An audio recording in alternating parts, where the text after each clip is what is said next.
Hi everyone, my name is Gift Official and I'm the man behind sellyoumusic.online. Today, I've got my good friend Tammy here with an interview, an exclusive interview about my new single titled Too Many Man, and I know you will love it. Yeah. Mr. Gift Zaman, please introduce yourself to our audience and tell us about your musical journey. Hi everyone, my name is Gift Official, and just to give you a bit of insight about my musical journey. I actually started off making music when I was 12 years old. My background is in music production, so I was producing a lot of content for some established artists as well as upcoming artists. I then, over time, started to gain an interest in the in the vocal side of things, so singing, rapping, and within no time, I identified that I've actually got a talent for this. And then moving from that, I then became more of an artist myself. Hence why we're here today and we're talking about Gift Official as a musician. So, Gift, the musical scene has changed a lot since streaming began. Monetization is different. You know, um, a lot of people still, though, especially in South Africa, a lot of people don't know how to really make money off of online, putting their stuff online. It's mostly they give it away for free. So on the monetization side, on the business side of things, please just give us, give us the ropes, show us the ropes, and hopefully people can learn a lot from you. So, just to give you a bit of insight in terms of the business side of things, how modern music generates revenue. So, obviously, we all know we now have the streaming services, which are good, but at the same time, they're not sustainable in a sense that you can't make a full income from them. So, as a musician, you really have to diversify your income or your revenue. And there are a number of ways how you can do this. Obviously, utilizing the streaming services will give you a small percentage, but really what you want to do is graduate towards sponsorships, whether that would be partnering up with a clothing brand or maybe partnering up with a food franchise. And most of the time, it might not actually relate to money, but it may relate to partnership in promotion, where you utilize their platform to leverage their customers, vice versa, and they'll be able to use your platform to leverage to gain more customers. And then as you make that transition, it's really important that you then are able to establish a footprint with the other customers, with the partner that you've partnered with, where you then retain those people as your followers. And that's how you really then start to generate more revenue, because people, if they like you, they're willing to spend that extra money towards your product. Oh, sweet. Okay, cool. So now it's safe to say that sales are in branding now. There's no longer, you got to focus on branding. Am I correct? In terms of how you really want to make your revenue, is in branding, sponsorships, as well as partnering with other partners. Um, the music industry has drastically changed in a good way as well as in a negative way.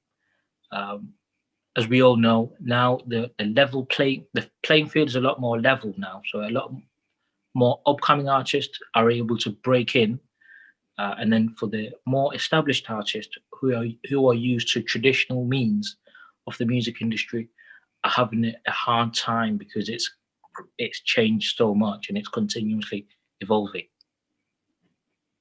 Okay, cool. Staying within the streaming platforms. I don't know if you're aware of the new Spotify rules that got the music that's shaking up the music scene right now. Spotify wants musicians to sell a bit of their royalties in exchange for more exposure, basically. Spotify wants artists to give up their royalties Yeah. for more promo. Yes, via the algorithms and that such. So now you then become more accessible to your fan base. How do you feel about that? Now you ask it. That's a bit of a challenging one because that's really mainly going to affect the smaller artists compared to the artists who are signed to major labels. Just because major labels have more bargaining rights, they've got lawyers, they can negotiate a lot more compared to smaller artists. Again, we really don't want to rely on the streaming services simply because we don't control them. Somebody else decides the rules, somebody else decides how much you get paid, and you really don't want to rely on that. You ought to control your own revenue source. The streaming services, again, look at it as a marketing tool. That's all you should look at it as, not as a revenue point, but as a marketing tool. That's beautiful. That's amazing. Okay, so now that's still a bit vague for the up and coming artist. He wants to know exactly, give him a 101 sort of like step by step book when we're talking about, look past the Spotify's, look past the Apple Music, and if we're talking online, we're not just talking about streaming platforms. You can have your own website. You can, sell your music directly. Please Yeah. dwell on that a little bit. So this message is more dedicated towards the upcoming artist who perhaps is focusing on the streaming services and they're hoping to have a breakout. That's good. Don't get me wrong, and I don't want to dumper your hopes, but hear me out for a second. What I'm proposing is how I look at it is the streaming services obviously will help you get your music to the people so it's accessible. But what you then need to do is establish so you have your own people who are going to access that music. And the step by step forward towards that, I've been fortunate enough that I've worked with a company called SellYourMusic.online. And that's how I've been able to utilize their services, where they are the ones who are taking the risk of the financial risk of managing the music. And all I'm doing is taking taking a creativity risk where I'm trusting them with my content. Uh, Bearing in mind, this is a free service, so this is accessible to anybody and everybody at all stages, and you're not limited to just one platform. They will then market your music to a number of different platforms, and they'll take a percentage of those royalties, and you then have your own remaining cut at that point. I see. I see. Um, the bigger purpose behind your music, please share that with us.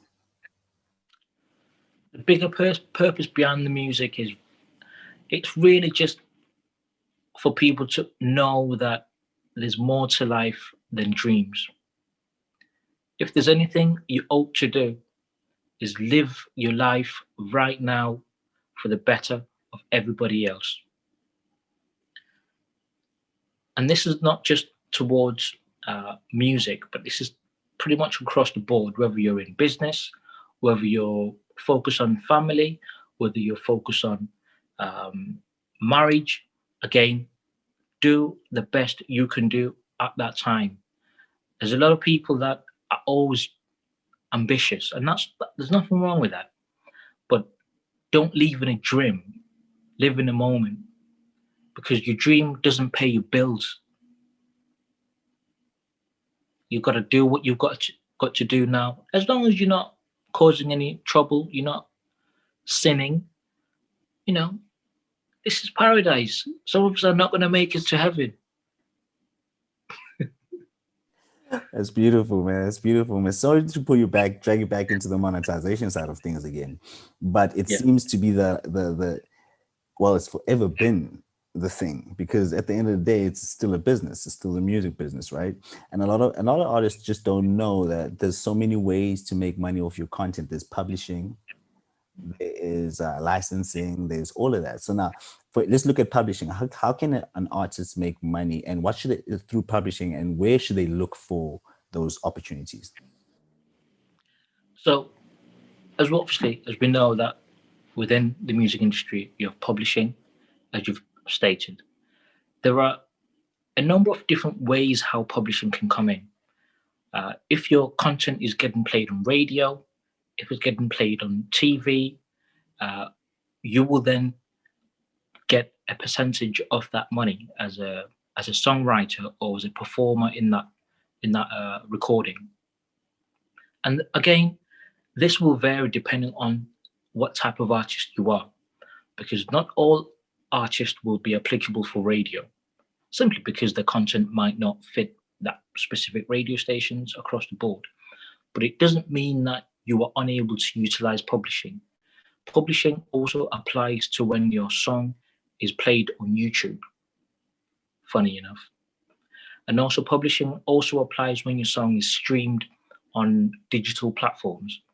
Hence why that's how a lot of songwriters make their money, through publishing. They don't specifically make money through the sound recording, but they'll make it through the publishing. That's brilliant. That's amazing. So this is now a personal question. I want to hear your personal view and opinion about where do you see the future of the music business, particularly looking at an independent artist. As of course we've pointed out, Spotify is starting to squeeze in now. Um, there's pennies from people are getting pennies from streams. You know, not everybody's a Drake and can get billion streams and make, you know, and buy a huge mansion house just from streaming, you know. So where do you see the future of the music business when you're talking from a perspective of a independent artist?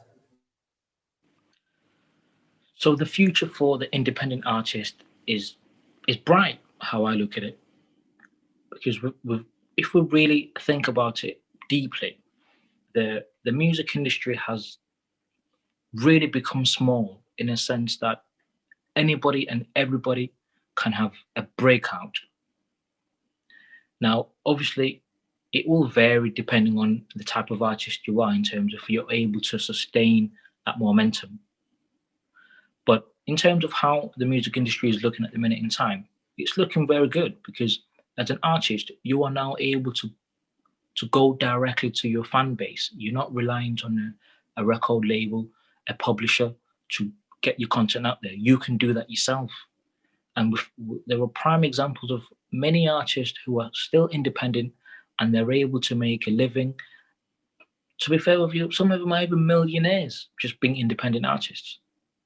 So I think it's looking bright. As long as we all stay together and we really push the big corporations for that independence as well as that financial stability, for them to pay us for our content.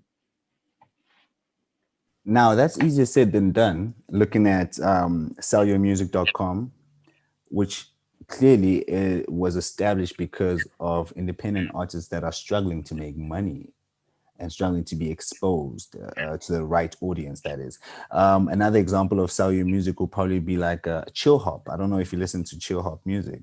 There's chill hop music the actual the record label where they sell music of a specific genre.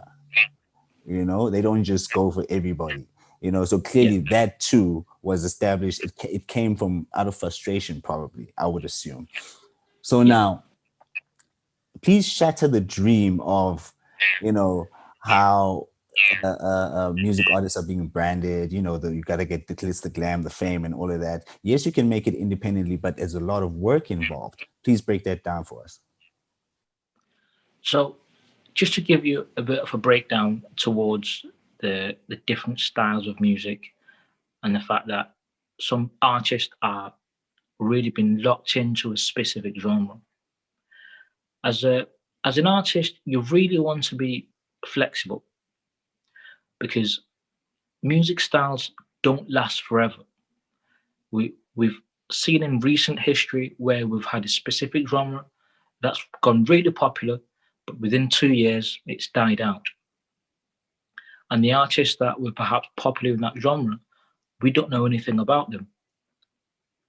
So if you are an artist who is perhaps orientated towards one genre, try and break out from that, because again, you're limiting yourself. But in addition to that, if you are going to find partners or perhaps people to work with, try and find people who are open-minded, where they trust your creative ability and they trust that you are able to deliver a product regardless of what genre it is. And hence why I prefer to use sellyourmusic.online, because it's not limited to one genre. It's basically a platform which is catered all over the world. For some reason, I seem to have more people listening to my music in Portugal, in Brazil. I don't even speak any Portuguese, no Brazilian. Wow, that's amazing. And that's a beautiful thing about being online, right? Exactly. Yeah, man. Your market is everywhere. You shouldn't just look at where you're from. But like, let's take for example. I don't know if you're familiar with an artist called by the name of Russ. He's a rapper. Russ, yes. So now look at his journey. You know his story, right? And how he became successful. He started dropping music every week, every month, and all of that. For like a good 3-4 years before actually, becoming big and making money. Would you advise that to an up and coming artist? No, definitely not. I mean, what Russ did, to all dues go to him, because what he did is only been done by him. No other artist has managed to do that. But for me personally, as an artist, I don't see myself releasing a song every week. Do you know how many times you've got to be in the studio to be releasing a song every week and not getting any money from that for 3 years? 3 years, bro. Think about it. 3 years. How are you going to feed your family? I'm just being honest right now, and I'm not trying to shatter anybody's dream. I mean, I think what he did was, round of applause to him. But what I will say is, I think a lot of people try to get into the music industry for the wrong reasons. Simply because they see the bigger artists, they see the flashy cars, they see the diamonds, they see the big houses. And to be quite frank with you, all those things don't even belong to the artist. It's just marketing. That's all it is. They're selling you a dream. If you really want to know how artists live, follow them on social media. If you can, go see them in real life. You really see all of that is not true. So if you want to make money, this is the wrong industry to be in. But if you really making music for the love of music, there's no amount of money that anybody can ever pay you, because it's all from inside. You're doing something that you love, and there's nobody that can take that away from you. That's beautiful. That's beautiful. In addition to that, any words of inspiration for up and coming entrepreneurs and people that want to start a journey in music? For any upcoming artist, what I'll say is this. It's good to make music, don't get me wrong, but understand the business side of music. It's really important, because if you don't understand the business side, you're unable to make a living from the music. And nowadays, record labels are not signing anybody who doesn't have minimum 1 million streams or more, or maybe have a big following. Don't rely on record labels, because they're not signing upcoming artists. They're not signing small artists. They're signing artists that already have a following. So you have to do the back work. Basically, you have to do your own marketing. You have to do your own releases. You have to do your own, contacting radio stations, contacting magazines. You have to do a lot of work, and don't be shy to do that work. Don't be scared. if you really have the gift for the music and you really love what you do, you will do all that work times 10. Hence why there are different artists who are really making it independently, as well as there are artists who are gifted, but they're not making it. And the simple reason is they know the business side of things. That's the only difference. Wow, that's amazing. That's amazing, Zuma. Zama, Mr. Zama. Yeah. No, that's beautiful, man. And I appreciate your time, man. Definitely, eh?